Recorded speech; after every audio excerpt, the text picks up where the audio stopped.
Whiskey, who knows? That might help. Look it, do it, man. You've been dealing with shit. How are you doing, Mike? You said something about Casimira. Oh yeah, just messaged her earlier. She's doing okay. Oh, fantastic. Oh, great. She'd heard about the news as well, about single households being able to combine with others, which is quite sweet. But she's already been humaned up. She's already got a human. So she's off the list. I was just saying to Malcolm, it feels like a bit like high school football, you know, when you're just waiting to be chosen for a team. Oh, like, pick me. I give good hugs, I think. Please pick me. Give amazing hugs. Oh, bless you. I wasn't looking for a compliment there. I promise. Well, you're getting one, and you're getting a hug as well. Yay! Take it. Yay! What was that news? So in England, households with single people are allowed to combine with another household of one or many legally. Okay. They're calling it a bubble. So once you've chosen, that's kind of it, really, until the rules get more relaxed. But it's nice for, I guess, either people in relationships living apart or just single people like me who just want to combine with someone else. Yeah. So you're not like just not allowed to touch anybody forever. Yeah. Yeah. Pretty much. Yeah. I hope you find a wonderful household. Oh, thank you very much. Have you got your eye on? Have you got your eye on any in particular? Are you like, well, I'll do an advert now if you like. I can subscribe. Follow the link. Yeah. Taking applications now. Please advertise how many hacks per day, which kind of things you cook. Do like a fairy column on Storytime. Oh, I've got loads of fairy lights. I'll show you. I was going to save this for the weekend, but they're all there. Advertising. They're all on the wall. I'll give you a proper show on Saturday. But, yeah. 1,000 lights. It's going to be so good. I'm so excited. I'm so excited. I'm pleased for you. Hi, Lisa. Hi. Hi, baby. Hey. How you doing? Michael's wife. Michael's wife. Hey, Martin. Hi, Ainsley. Oh my God, everyone's here. Hey, Kitty. Hey, Rory. Hey, Jonathan. Are we extending Michael's bubble? Oh God, are we all going to be Michaels? Are we all Michaels tonight? I am. Michaels all the way down. Martin, your hair is getting so long. Yes, I just realised how fantastically long your hair is getting. Mm. Oh, 100%. Away. Right, how are we doing for time? 9 minutes past. I've just seen what Gordon has changed his name to, James. and also what Zach has changed his name to. I like Zach's. Definitely not Michael. Yeah, Lisa's a Michael as well. You silly people. So we're drinking for Shadow and for Michael, right? Who's Michael's wife? We're drinking for two now. I need more chat. It's Michael's wife, Good obviously. question, Tristan. Right. Right. Listen, you people. Let's have enough of this jollity and gaiety and social interaction. Let's not be quiet and separate from each other. Another mic! Yay! They're coming thick and fast. Right. You can say that about Michael's. So, story time. Hey, Andrade.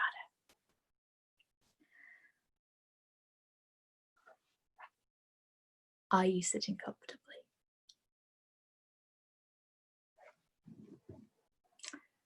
Then I'll begin.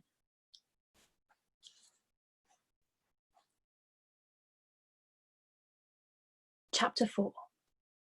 The Loosing of the Shadow.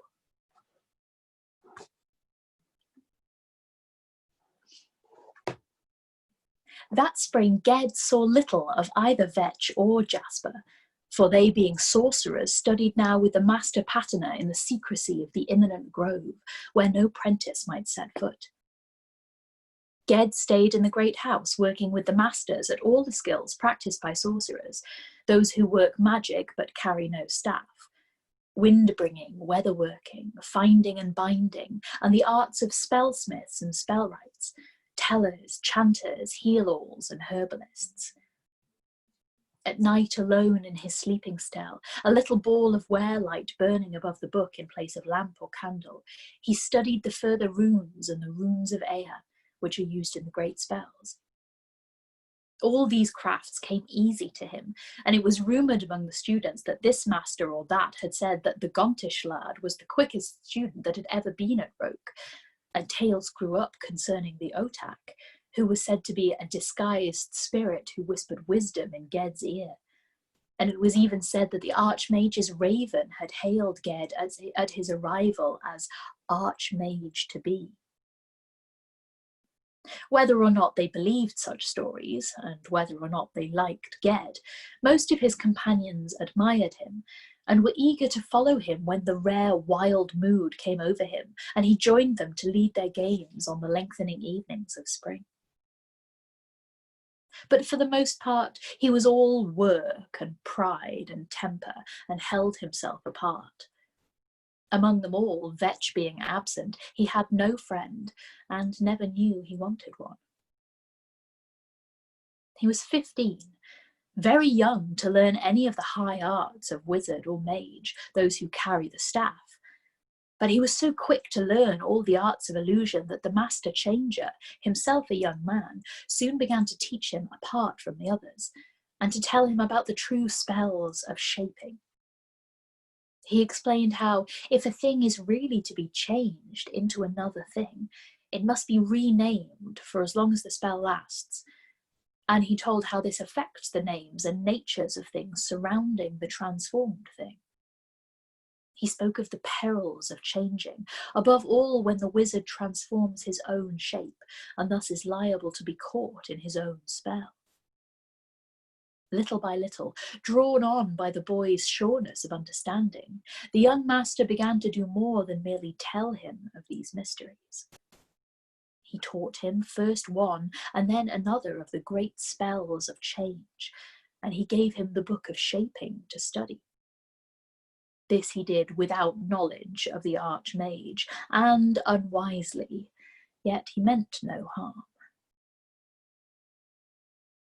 Ged worked also with the master summoner now, but that master was a stern man, aged and hardened by the deep and sombre wizardry he taught. He dealt with no illusion, only true magic, the summoning of such energies as light and heat and the force that draws the magnet, and those forces men perceive as weight, form, colour, sound. Real powers drawn from the immense, fathomless energies of the universe, which no man's spells or uses could exhaust or unbalance. The weather workers and sea masters calling upon wind and water were crafts already known to his pupils, but it was he who showed them why the true wizard uses such spells only at need, since to summon up such earthly forces is to change the earth of which they are a part. Rake on Roke may be drought in Osgil, he said, and a calm in the east reach may be storm and ruin in the west, unless you know what you are about. As for the calling of real things and living people, and the raising up of spirits of the dead, and the invocations of the unseen, those spells which are the height of the summoner's art and the mage's power, those he scarcely spoke of to them. Once or twice Ged tried to lead him to talk a little of such mysteries, but the master was silent, looking at him long and grimly until Ged grew uneasy and said no more. Sometimes, indeed, he was uneasy working even such lesser spells as the summoner taught him. There were certain runes on certain pages of the law book that seemed familiar to him, though he did not remember in what book he had ever seen them before. There were certain phrases that must be said in spells of summoning that he did not like to say. They made him think for an instant of shadows in a dark room, of a shut door and shadows reaching out to him from the corner by the door. Hastily he put such thoughts or memories aside and went on.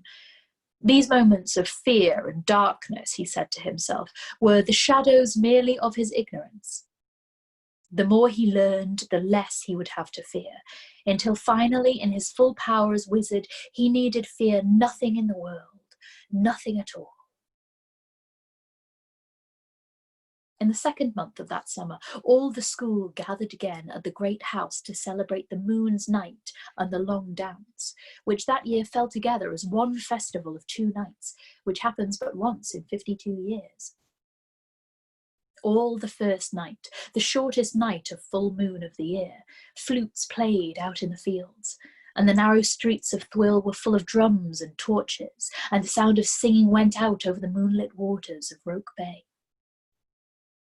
As the sun rose next day, the chanters of Roke began to sing the long deed of Ereth Kaabe, which tells how the white towers of Havnor were built, and of Ereth Kaabe's journey from the old island, Ea, through all the archipelago and the reaches, until at last in the uttermost west reach, on the edge of the open sea, he met the dragon, Orm, and his bones in shattered armour lie among the dragon's bones on the shore of lowly Celidor.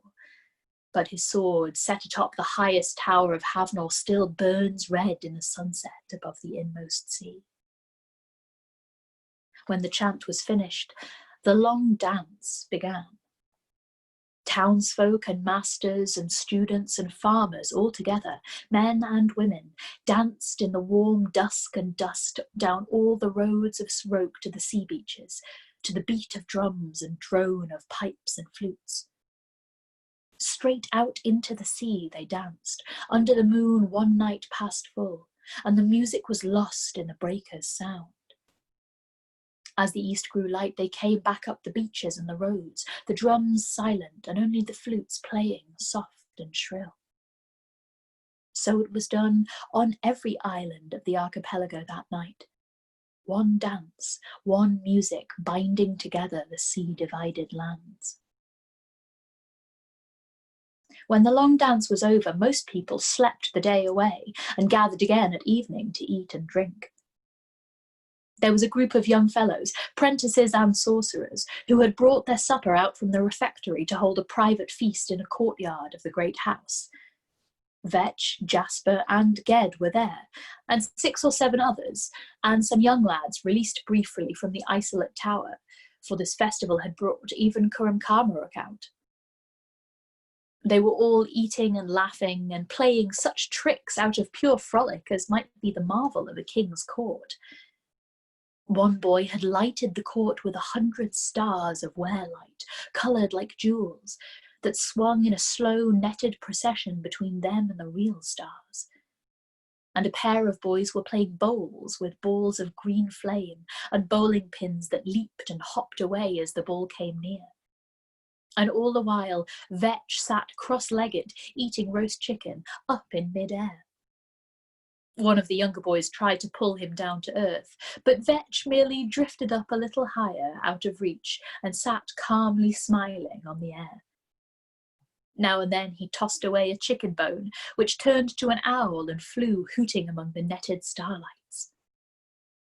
Ged shot breadcrumb arrows after the owls and brought them down, and when they touched the ground, there they lay, bone and crumb, all illusion gone. Ged also tried to join Vetch up in the middle of the air, but lacking the key of the spell, he had to flap his arms to keep aloft, and they were all laughing at his flights and flaps and bumps. He kept up his foolishness for the laughter's sake, laughing with them. For after those 2 long nights of dance and moonlight and music and magery, he was in a fey and wild mood, ready for whatever might come. He came lightly down on his feet, just beside Jasper at last. And Jasper, who never laughed aloud, moved away, saying, "The sparrowhawk that can't fly." "Is Jasper a precious stone?" Ged returned, grinning. "Oh, jewel among sorcerers, or gem of Havnor, sparkle for us." The lad that had set the lights dancing sent one down to dance and glitter about Jasper's head.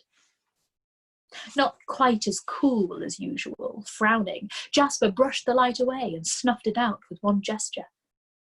"I am sick of boys and noise and foolishness," he said.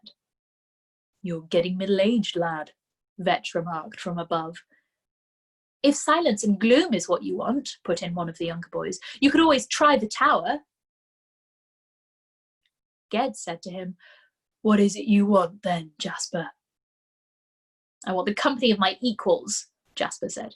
"Come on, Vetch. Leave the prentices to their toys." Ged turned to face Jasper. "What do sorcerers have that prentices lack?" he inquired. His voice was quiet, but all the other boys fell suddenly still. For in his tone, as in Jasper's, the spite between them now sounded plain and clear as steel coming out of a sheath. "Power," Jasper said.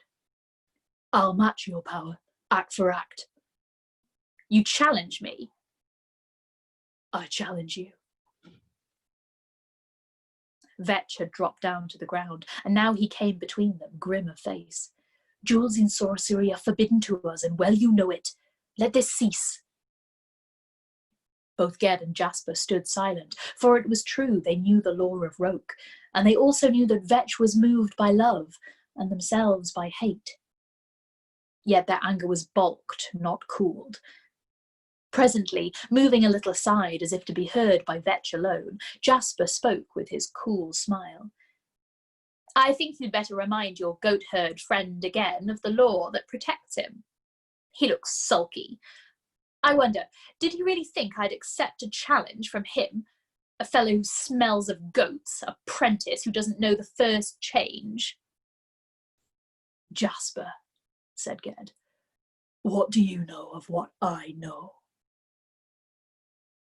For an instant, with no word spoken that any heard, Ged vanished from their sight, and where he had stood, a great falcon hovered, opening its hooked beak to scream.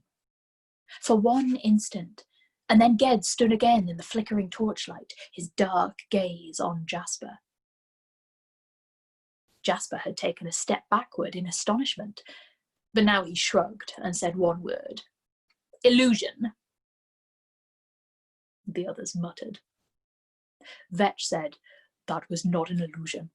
That was true change. And enough. Jasper, listen. Enough to prove that he sneaked a look in the book of shaping behind the master's back. What then? Go on, goat herd. I like this trap you're building for yourself. The more you try to prove yourself my equal, the more you show yourself for what you are." At that, Vetch turned from Jasper and said very softly to Ged, "Sparrowhawk, will you be a man and drop this now? Come with me." Ged looked at his friend and smiled, but all he said was, "Keep awake for me a little while, will you?" He put into Vetch's hands the little otak, which as usual had been riding on his shoulder. It had never let any but Ged touch it, but it came to Vetch now, and climbing up his arm cowered on his shoulder, its great bright eyes always on its master. "Now," Ged said to Jasper, quietly as before, "what are you going to do to prove yourself my superior, Jasper?" "I don't have to do anything, goat herd. Yet I will. I will give you a chance, an opportunity. Envy eats you like a worm in an apple. Let's out the worm. Once by Roke Knoll, you boasted that Gontish wizards don't play games. Come to Roke Knoll now and show us what it is they do instead. And afterward, maybe I will show you a little sorcery." "Yes, I should like to see that," Ged answered. The younger boys, used to seeing his black temper break out at the least hint of slight or insult, watched him in wonder at his coolness now. Vetch watched him not in wonder, but with growing fear. He tried to intervene again, but Jasper said, "Come, keep out of this, Vetch. What will you do with the chance I give you, goat herd? Will you show us an illusion, a fireball, a charm to cure goats with the mange?" "What would you like me to do, Jasper?" The older lad shrugged. "Summon up a spirit for the dead, from all I care." "I will." "You will not." Jasper looked straight at him, rage suddenly flaming out over his disdain. You will not. You cannot. You brag and brag. By my name, I will do it. They all stood, utterly motionless for a moment. Breaking away from Vetch, who would have held him back by main force, Ged strode out of the courtyard, not looking back. The dancing wear-lights overhead died out, sinking down. Jasper hesitated a second, then followed after Ged. And the rest came straggling behind in silence, curious and afraid.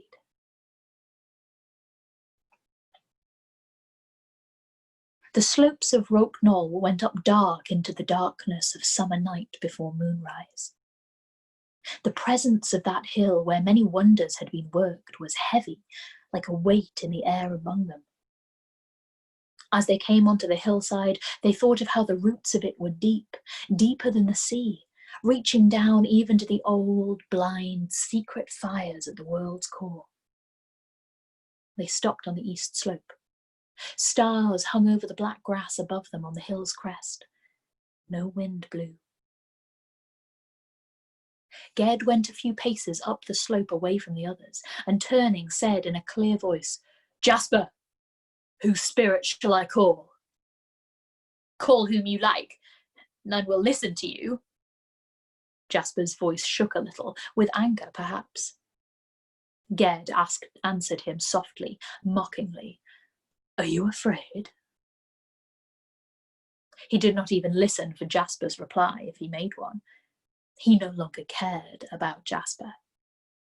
Now that they stood on Roke Knoll, hate and rage were gone, replaced by utter certainty. He need envy no one. He knew that his power, this night, on this dark, enchanted ground, was greater than it had ever been, filling him till he trembled with a sense of strength barely kept in check. He knew now that Jasper was far beneath him, had been sent perhaps only to bring him here tonight, no rival, but a mere servant of Ged's destiny. Under his feet, he felt the hill roots going down and down into the dark, and over his heads he saw the dry, far fires of the stars.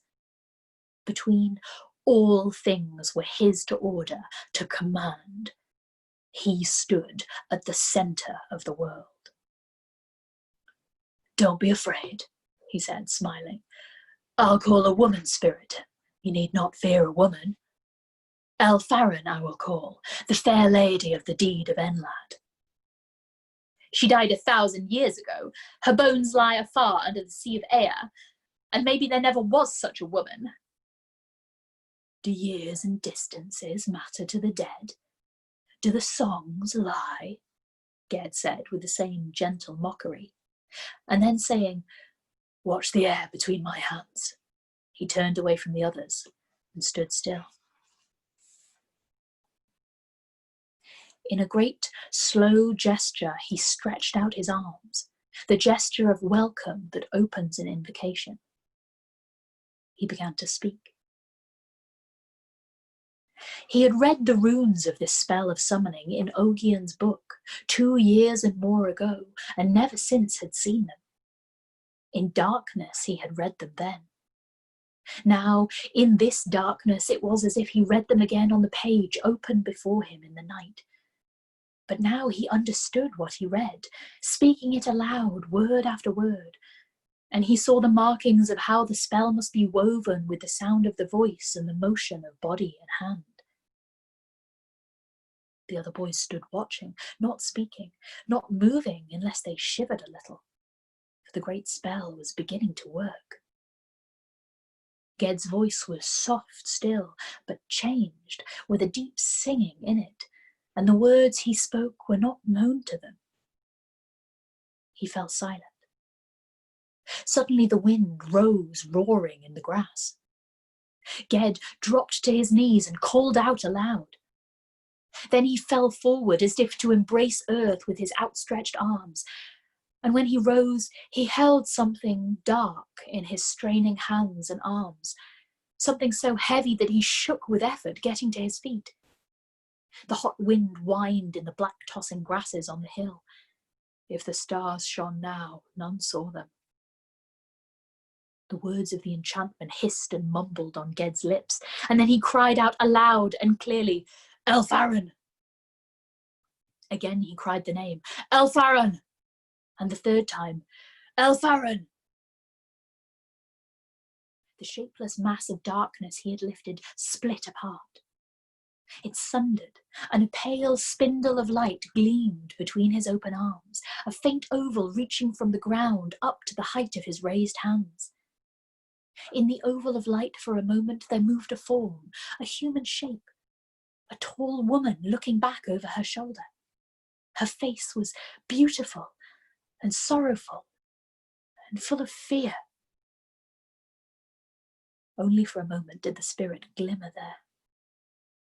Then the sallow oval between Ged's arms grew bright. It widened and spread, a rent in the darkness of the earth and night, a ripping open of the fabric of the world. Through it blazed a terrible brightness, and through that bright, misshapen breach clambered something like a clot of black shadow, quick and hideous, and it leaped straight out at Ged's face. Staggering back under the weight of the thing, Ged gave a short, hoarse scream. The little otak watching from Vetch's shoulder, the animal that had no voice, screamed aloud also and leaped as if to attack. Ged fell, struggling and writhing, while the bright rip in the world's darkness above him widened and stretched. The boys that watched fled, and Jasper bent down to the ground, hiding his eyes from the terrible light. Vetch alone ran forward to his friend, so only he saw the lump of shadow that clung to Ged, tearing at his flesh. It was like a black beast, the size of a young child, although it seemed to shrink and swell, and it had no head or face, only the 4 taloned paws with which it gripped and tore. Vetch sobbed with horror, yet he put out his hands to try to pull the thing away from Ged. Before he touched it, he was bound still, unable to move.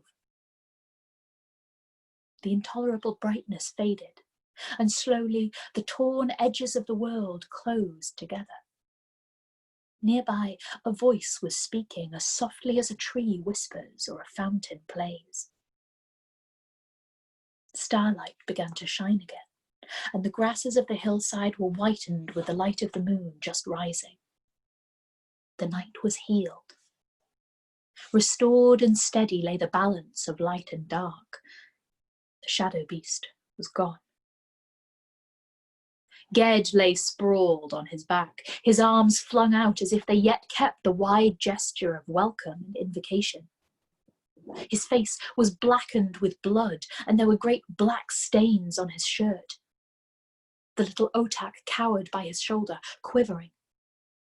And above him stood an old man whose cloak glimmered pale in the moonrise, the Archmage Nemele. The end of Nemele's staff hovered silvery above Ged's breast. Once gently it touched him over the heart, once on the lips, while Nemele whispered. Ged stirred, and his lips parted, gasping for breath. Then the old Archmage lifted the staff and set it to earth, and leaned heavily on it with bowed head, as if he had scarcely strength to stand. Vetch found himself free to move. Looking around, he saw that already others were there, the master's summoner and changer. An act of great wizardry is not worked without arousing such men, and they had ways of coming very swiftly when need called, though none had been so swift as the Archmage. They now sent for help, and some who came went with the Archmage, while others, Vetch among them, carried Ged to the chambers of the Master Herbal. All night long, the summoner stayed on Roke Knoll, keeping watch. Nothing stirred there on the hillside where the stuff of the world had been torn open. No shadow came crawling through moonlight, seeking the rent through which it might clamber back into its own domain. It had fled from Nemele, and from the mighty spell walls that surround and protect Roke Island, but it was in the world now. In the world, somewhere, it hid. If Ged had died that night, it might have tried to find the doorway he had opened and follow him into Death's realm, or slip back into whatever place it had come from. For this the summoner waited on Roke Knoll. But Ged lived.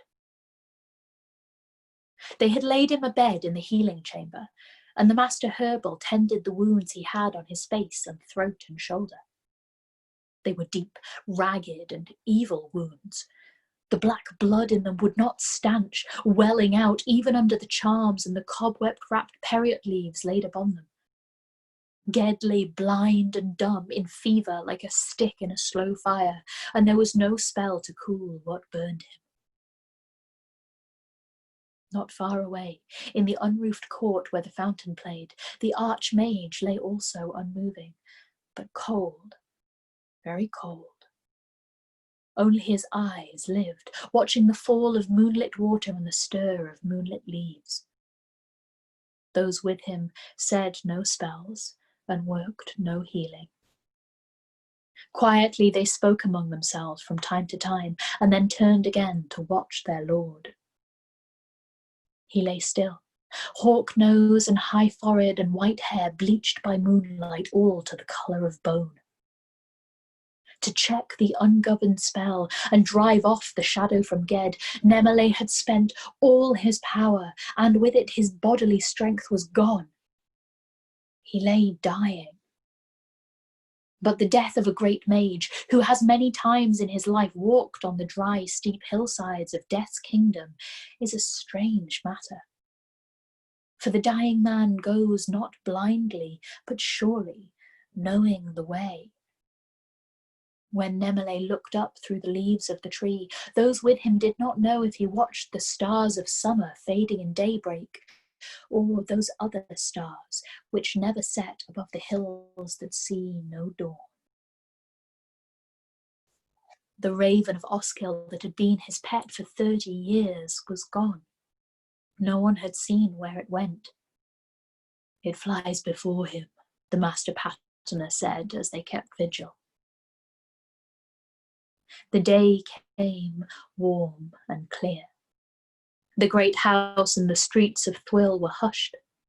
No voice was raised, until along towards noon, iron bells spoke out aloud in the Chanter's Tower, harshly tolling. On the next day, the 9 masters of Roke gathered in a place somewhere under the dark trees of the imminent grove. Even there, they set 9 walls of silence about them, that no person or power might speak to them or hear them as they chose from amongst the mages of all Earthsea him who would be the new Archmage. Gensha of Way was chosen. A ship was sent forth at once across the inmost sea to Way Island to bring the Archmage back to Roke. The Master Windkey stood in the stern and raised up the mage wind into the sail, and quickly the ship departed and was gone. Of these events, Ged knew nothing. For 4 weeks of that hot summer he lay blind and deaf and mute, though at times he moaned and cried out like an animal. At last, as the patient crafts of the Master Herbal worked their healing, his wounds began to close and the fever left him. Little by little, he seemed to hear again, though he never spoke. On a clear day of autumn, the Master Herbal opened the shutters of the room where Ged lay. Since the darkness of that night on Roke Knoll, he had known only darkness. Now he saw daylight and the sun shining. He hid his scarred face in his hands and wept. Still, when winter came, he could speak only with a stammering tongue, and the Master Herbal kept him there in the healing chambers, trying to lead his body and mind gradually back to strength. It was early spring when at last the Master released him, sending him first to offer his fealty to the Archmage Gensha. For he had not been able to join all the others of the school in this duty when Gensha came to Roke. None of his companions had been allowed to visit him in the months of his sickness, and now as he passed, some of them asked one another, "Who is that?" He had been light and lithe and strong.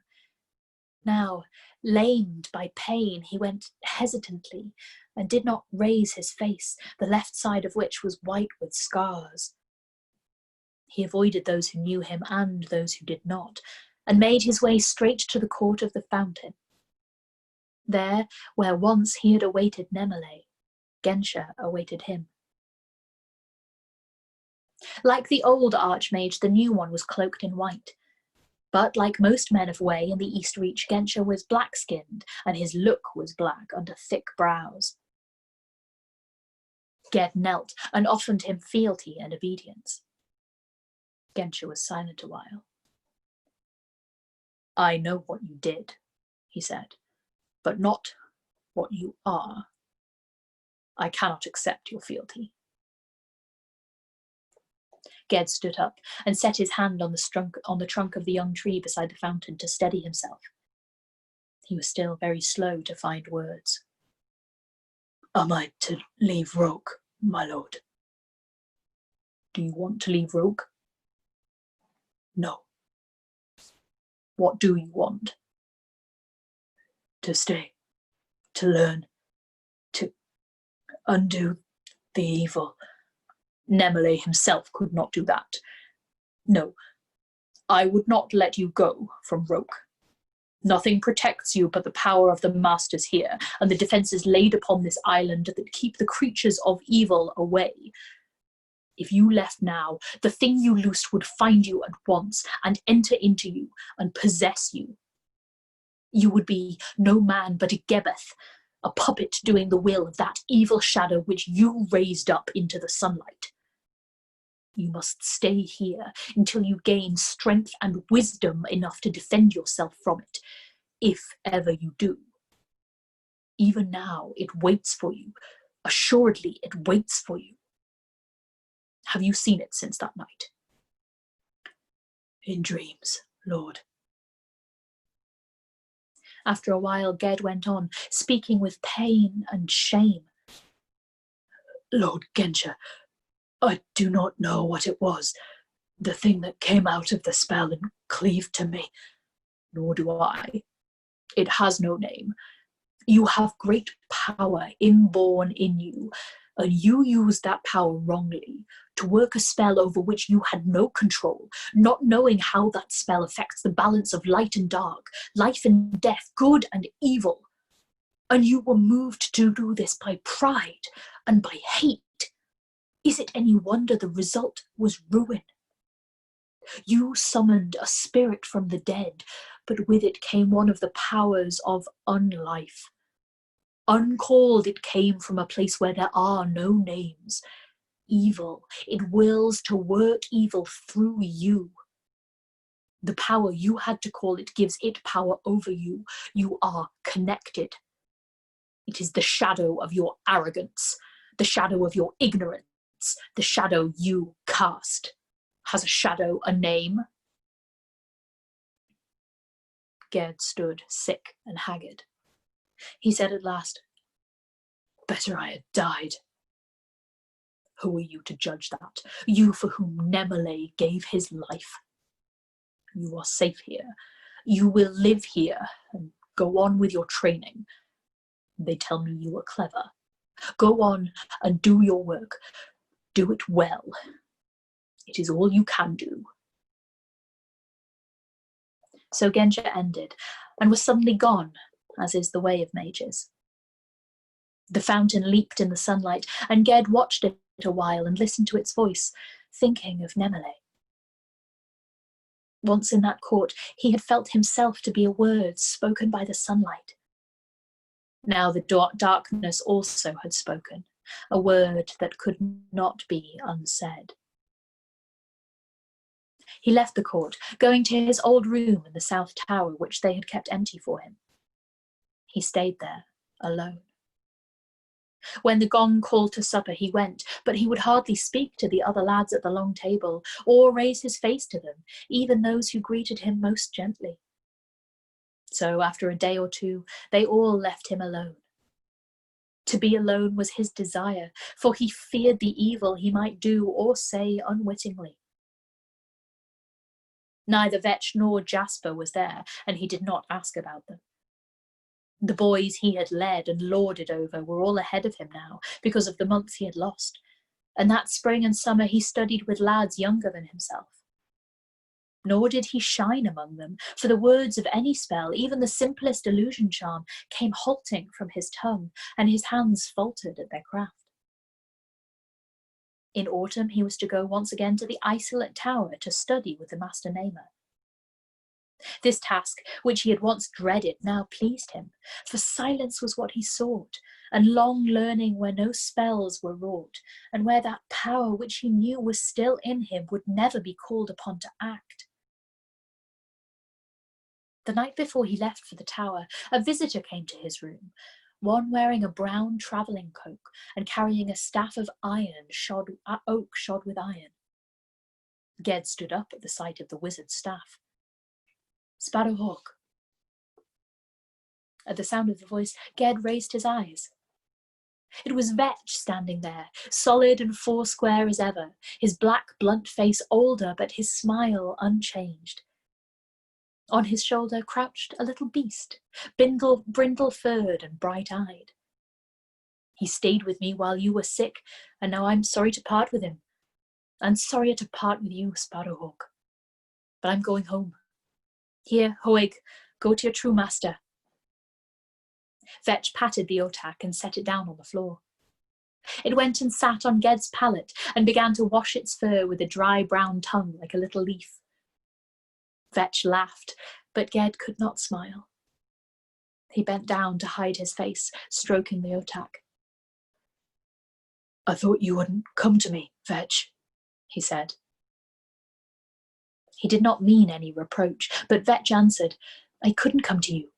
The master herbal forbade me, and since winter I've been with the master in the grove, locked up myself. I was not free until I earned my staff. Listen, when you two are free, come to the East Reach. I will be waiting for you. There's good cheer in the little towns there, and wizards are well received. Free, Ged muttered, and shrugged a little, trying to smile. Vetch looked at him, not quite as he had used to look, with no less love, but more wizardry, perhaps. He said gently, You won't stay bound on rope forever. Well, I have thought perhaps I may come to work with the master in the tower, to be one of those who seek among the books and the stars for lost names, and so do no more harm, if not much good. Maybe, said Vetch. I am no seer, but I see before you not rooms and books, but far seas and the fire of dragons and the towers of cities and all such things a hawk sees when he flies far and high.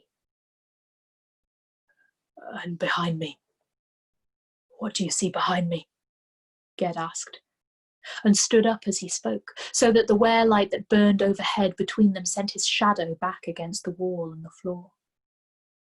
Then he turned his face aside and said, stammering, Tell me where you will go, what you will do. I will go home to see my brothers and the sister you have heard me speak of. I left her a little child, and soon she'll be having her naming. Strange to think of. So I'll find me a job of wizardry somewhere among the little isles. Oh, I would stay and talk with you, but I can't. My ship goes out tonight and the tide is turned already. Sparrowhawk, if ever your way lies east, come to me. And if ever you need me, send for me. Call on me by my name, Stariol. At that, Ged lifted his scarred face, meeting his friend's eyes. Stariol, he said. My name is Ged. Then quietly they bade each other farewell, and Vetch turned and went down the stone hallway and left Roke. Ged stood still a while, like one who has received great news and must enlarge his spirit to receive it. It was a great gift that Vetch had given him, the knowledge of his true name. No one knows a man's true name but himself and his namer. He may choose at length to tell it to his brother, or his wife, or his friend, yet even those few will never use it where any third person may hear it. In front of other people they will, like other people, call him by his use name, his nickname, such a name as Sparrowhawk and Vetch, and Ogion, which means fir cone. If plain men hide their true name from all but a few they love and trust utterly, so much more must wizardly men, being more dangerous and more endangered. Who knows a man's name holds that man's life in his keeping. Thus to Ged, who had lost faith in himself, Vetch had given that gift only a friend can give, the proof of unshaken, unshakable trust. Ged sat down on his pallet and let the globe of wear-light die, giving off as it faded a faint whiff of marsh gas. He petted the otak, which stretched comfortably and went to sleep on his knee as if it had never slept anywhere else. The great house was silent. It came to Ged's mind that this was the eve of his own passage, the day on which Ogion had given him his name. 4 years were gone since then. He remembered the coldness of the mountain spring through which he had walked, naked and unnamed. He fell to thinking of other bright pools in the River Ar where he had used to swim, and of Ten Alders village under the great slanting forests of the mountain, of the shadows of morning across the dusty village street, the fire leaping under bellows blast in the smith's smelting pit on a winter afternoon, the witch's dark, fragrant hut where the air was heavy with smoke and wreathing sprells.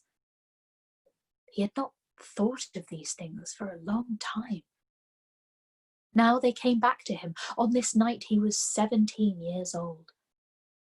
All the years and places of his brief, broken life came within mind's reach and made a whole again.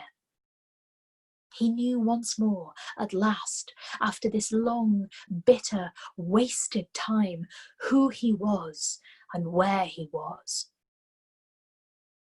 But where he must go in the years to come, that he could not see, and he feared to see it.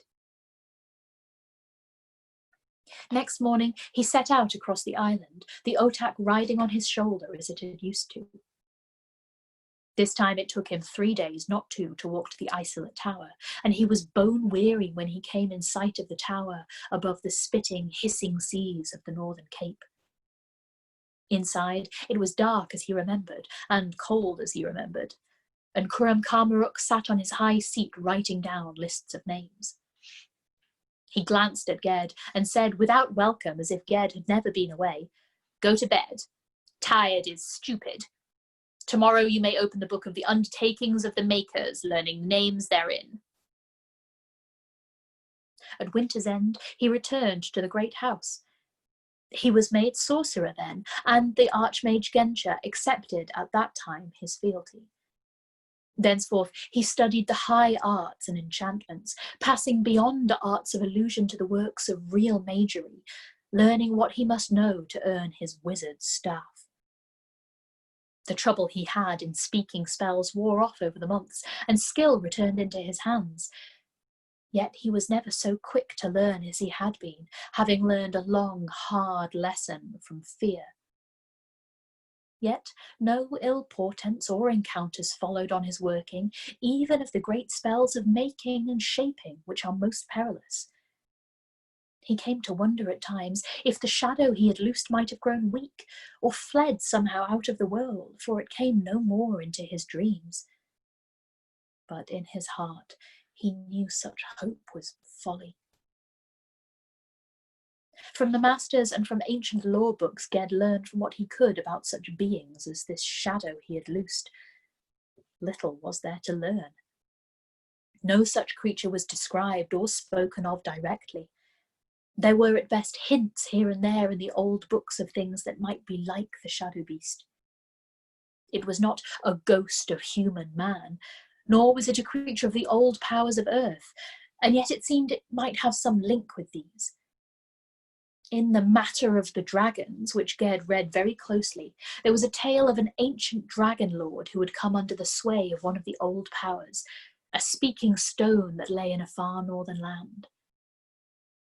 At the stone's command, said the book, he did speak to raise up a dead spirit out of the realm of the dead. But his wizardry being bent awry by the stone's will, there came with the dead spirit also a thing not summoned, which did devour him out from within, and in his shape walked, destroying men. But the book did not say what the thing was, nor did it tell the end of the tale. And the masters did not know where such a shadow might come from. From unlife, the Archmage had said. From the wrong side of the world, said the Master Changer. And the Master Summoner said, I do not know. The Summoner had come often to sit with Ged in his illness. He was grim and grave as ever, but Ged knew now his compassion and loved him well. I do not know. I know of the thing only this, that only a great power could have summoned up such a thing, and perhaps only one power, only one voice, your voice. But what in turn that means, I do not know. You will find out. You will find out, or die, or worse than die. He spoke softly, and his eyes were sombre as he looked at Ged. You thought, as a boy, that a mage is one who can do anything. So I thought once, so did we all. And the truth is that as a man's real power grows and his knowledge widens, ever the way he can follow grows narrower, until at last he chooses nothing, but does only and wholly what he must do. The Archmage sent Ged after his 18th birthday to work with the Master Patterner. What is learned in the imminent grove is not much talked about elsewhere. It is said that no spells are worked there, and yet the place itself is an enchantment. Sometimes the trees of that grove are seen, and sometimes they are not seen, and they are not always in the same place and part of Roke Island. It is said that the trees of the grove themselves are wise. It is said that the Master Patterner learns his supreme magery there within the grove, and if ever the trees should die, so shall his wisdom die. And in those days the waters will rise and drown the islands of Earthsea, which Seagoy raised from the deeps in the time before myth, all the lands where men and dragons dwell. But all this is hearsay. Wizards will not speak of it. The months went by, and at last on a day of spring, Ged returned to the great house, and he had no idea what would be asked of him next. At the door that gives on the path across the fields to Roke Knoll, an old man met him, waiting for him in the doorway. At first Ged did not know him, and then putting his mind to it, recalled him as the one who had let him into the school on the day of his coming 5 years ago. The old man smiled, greeting him by name, and asked, Do you know who I am? Now Ged had thought before of how it was always said the 9 masters of Roke, although he knew only 8. Windkey, Hand, Herbal, Chanter, Changer, Summoner, Namer, Patterner. It seemed that people spoke of the Archmage as the 9th. Yet when a new Archmage was chosen, 9 masters met to choose him. I think you are the Master Doorkeeper, said Ged. I am. Ged, you won entrance to Roke by saying your name. Now you may win your freedom of it by saying mine. So said the old man, smiling, and waited. Ged stood dumb. He knew 1,000 ways and crafts and means for finding out names of things and of men, of course. Such craft was a part of everything he had learned at Roke, for without it there could be little useful magic done. But to find out the name of a mage and master was another matter.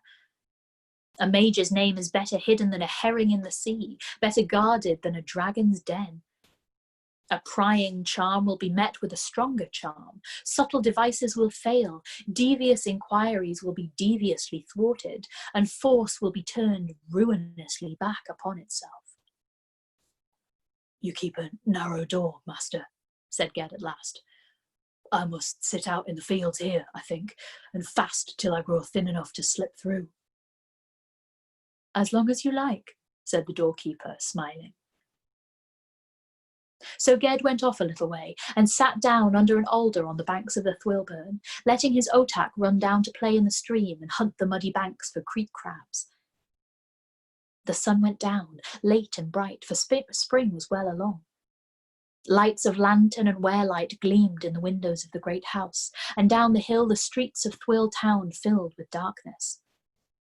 Owls hooted over the roofs, and bats flitted in the dusk air above the stream, and still Ged sat thinking how he might, by force, ruse, or sorcery, learn the doorkeeper's name. The more he pondered, the less he saw. Among all the arts of witchcraft he had learned in these 5 years on Roke, any one that would serve to wrest such a secret from such a mage. He lay down in the field and slept under the stars, with the otak nestling in his pocket. After the sun was up, he went, still fasting, to the door of the house and knocked. The doorkeeper opened.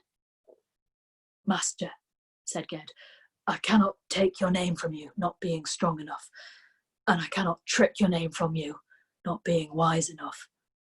So I am content to stay here and learn or serve whatever you will. Unless, by chance, you will answer a question I have." "Ask it." "What is your name?" The doorkeeper smiled and said his name. And Ged, repeating it, entered for the last time into that house. When he left it again, he wore a heavy dark blue cloak, the gift of the township of Low Tawning, whereto he was bound, for they wanted a wizard there. He carried also a staff of his own height, carved of yew wood, bronze shod. The doorkeeper bade him farewell, opening the back door of the great house for him, the door of horn and ivory, and he went down the streets of Thwill to a ship that waited for him on the bright water in the morning.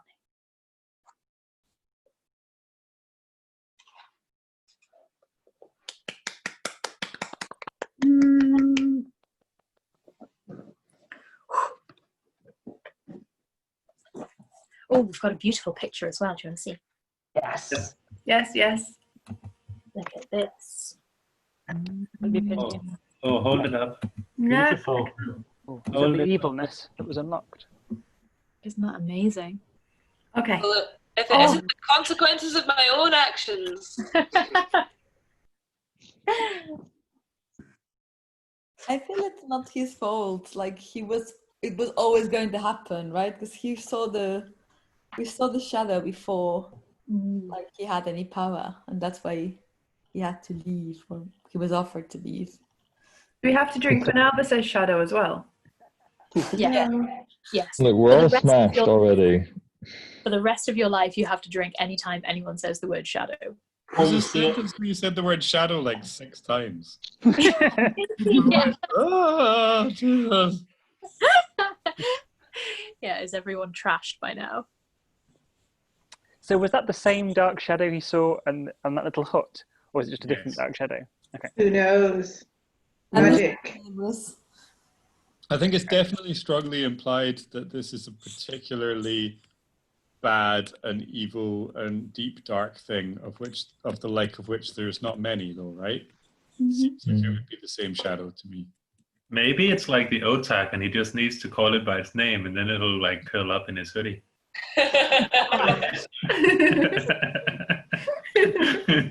So I got the feeling that it's like good night. I think it's like a combination of Pippin, who, full of a took, wanted to grab the Palantir, and then, oh goodness, there's Sauron there. And then also like Anakin, because he is actually prodigious as opposed to Pippin, who's just like shit. Yeah. Oh, Oh, it's the Eye of Sauron. oh, where's Liz when we need her? Come defend You your might boy, Liz. say he's panicking I'm about what sure he's done. was. Oh, Nick. I should probably go to bed on that note, shouldn't I?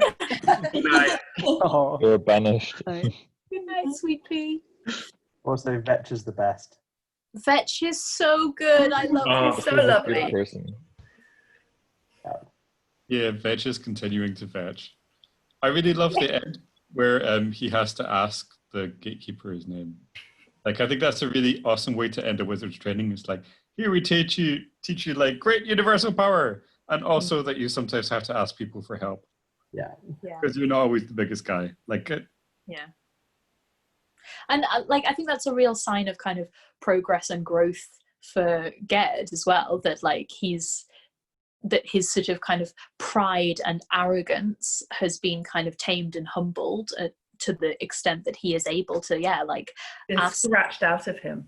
Yeah, just like ask a simple question to get the information he needs, rather than feeling, like all of the stuff with Jasper where he was like, felt that he was being kind of demeaned or lowered or condescended to. Yeah. Jasper's still a bit of a cock. Yeah, fuck Jasper. Yeah. In fairness, he didn't summon like a great evil though. yeah, like, in terms of who's the biggest dick in the book so far, it's definitely Jed. Well, I think Jasper's. I think he's the biggest cock up. I would say that Jasper is the biggest dick. Well, I mean, Jasper definitely, like, I mean, he's like, what, 15 when all of that happens? And Jasper is like older, right? Jasper is like substantially older. And fucking well, should have known better than riling teenage boys into fights. Like, fuck's sake. But But Jasper's still a teenage boy as well, isn't he? Yeah, but he's like isn't he an older teenage boy? He's like 2 or 3 years old. Probably 18 or something. Still, like, what does a 17-year-old know? More than a 15-year-old. Yeah. Ged was gonna find somebody to fight. He was gonna like find some way to fuck up. Yeah. He was on a path to fuck uppery. And This would have been quite short otherwise. If you're going to do it, you may as well murder the archmage, right? Like, go hard or go home. Well, the archmage runs the school by like letting all the boys with eldritch powers just like get into fights. Like, there could be a different sort of disciplinary structure here. Yeah, I mean, I think they were very much not supposed to do it. And it was it was the teacher, the naughty teacher teaching Ged things that he shouldn't have been teaching him yet as well. Although the thing that Ged used to tear a hole in the world was a thing that he saw in the book. It wasn't a thing that the summoner taught him. Yeah, that's true. And he In saw fact, it. the understanding came from the summoner's teaching. Yeah, that's true. That's true. About how he knew it, like he understood it better. But I feel like he saw it without looking for it. So it was kind of like going, like he was looking for something else in the book, right? When he saw that. So it kind of like came to him rather than him looking. Well, I mean, and Odian said something about that as well, didn't he? Yeah. I'm really surprised at how little chat there's been about this adorable Otak that is riding around on his shoulder in his hood. I would have thought that everyone would be crazy for the Otak, but Are there any pictures of it? Do we know what it looks like? I haven't seen it yet. We haven't met it yet. Maybe there are pictures later in the book, but I'm saving them for as we come upon them. I imagine it as quite ferrety. I don't know why. Yeah, little mouse ferret thing. I'm imagining like a bush baby. An eye. Yes. Right. With the big eyes. Oh, big eyes. Yeah. It makes me sad because I had a kitten that was riding on my shoulder a couple of weeks ago, and I don't know if the kitten's okay. Oh. I took it back where it came from, and I don't know. I haven't seen it since then. It's probably fine. Probably fine. Probably fine. Probably fine. Oh, you sound like Malcolm. That's my typical medical advice. I was hoping for something very bad to happen to Jasper. And he's never mentioned again. Can you make something up? Yeah, he's got one of those accents that you really want him to. Yeah. Yeah. That to happen. I bet he's a Tory. Yeah. 100% a Tory. Like. Yeah, sound like a Tory. Yeah, like. Yeah. He just The said Otak bites his finger. I was hoping for something worse than that. Like a, Yeah, but like how bad you wanted to be. Like really bad. like a Think about it. cultural Tory, not like he has no real kind of opinion or idea about any like policies or anything. He's just culturally a Tory. Like Boris Johnson. Maybe it is Boris Johnson. Ew. Yes. I also want an Otak to bite the finger of Boris Johnson. But like one with rabies. Boris Johnson, wizards are celibate, right? It sounds like some fan fiction is in the offing here, albeit fan fiction of an Otak biting Boris Jasperson. Like the Otak of darkness could help too. Hmm. The I'm just imagining He was gonna be so cute. Boris Johnson had a blender, and it's a magical blender. What? Yeah, it's Boris Johnson gets blended up in a magical blender of darkness. What the? Okay, okay. Well, hold on. Right, I'm Let gonna us stop I'm recording. gonna call moderation on. Yeah, I'm also gonna stop recording.